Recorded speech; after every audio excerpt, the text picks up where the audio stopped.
So growing up, we didn't really have any pets. That's fine by me, too much work. But one of the things is that my friends had mostly dogs, and that wasn't, it would show up and the dog would get super excited and jump all over you, and, not really a fan of that kind of energy. But when you travel, you see a lot of cats almost everywhere. And you'll notice very quickly that each cat is really different. This is a young one over here. It took me a while just to be able to, just to be able to get close to that cat. It took a while. I still can't touch the cat. It takes a long time. And so some people swear that, the orange-colored cats are more social. I don't really believe in any of that stuff.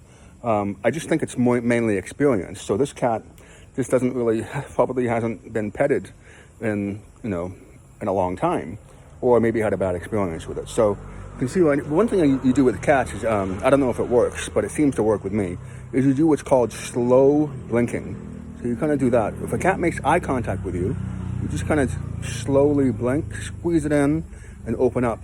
And the cats, like I said, this cat would not let me get anywhere near me. So even now, it's a little bit afraid of me.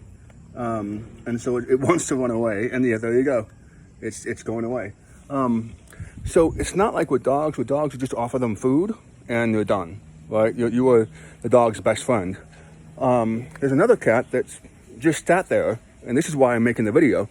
The cat just sat there, and I kept offering it food. And with cats, it doesn't really work. I mean, the cats just didn't want my food. And I don't know where the cat went. Now, what's interesting is that I guess it just wanted to be there's a joke online, entertain me, human. And so I think in this case, it just wanted me to pet the cat, or at least have some sort of interaction. And it turned its back. Anytime an animal turns its back to you, it's giving you an implicit level of trust. I don't even know where the cat went. And so ultimately, is that it? Ultimately, after I interacted with the cat on a social level, at that point, it became interested in my food. And until then, not at all. So that's something interesting that I just did not expect at all. You just kind of figure, you have an animal that's wired to, get food. Not true. Especially not with cats, perhaps, with most dogs, but certainly not with cats. Now, I did have an experience in Kuala Lumpur where I offered dogs really good chicken. I bought a drumstick just to give it to them. The dogs wouldn't go anywhere near the food.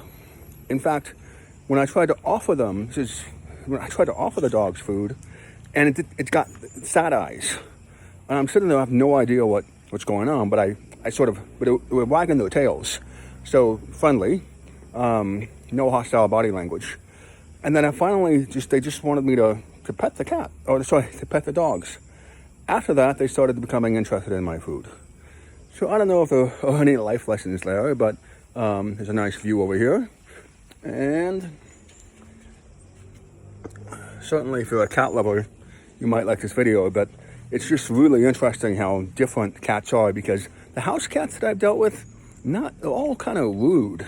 I mean, they see somebody and they want to climb on you, and they've got the claws. So they just kind of dig their claws into you because they're trying to maneuver around an unfamiliar body. The street cats are somewhat afraid of you until you establish some sort of trust. Here's my view.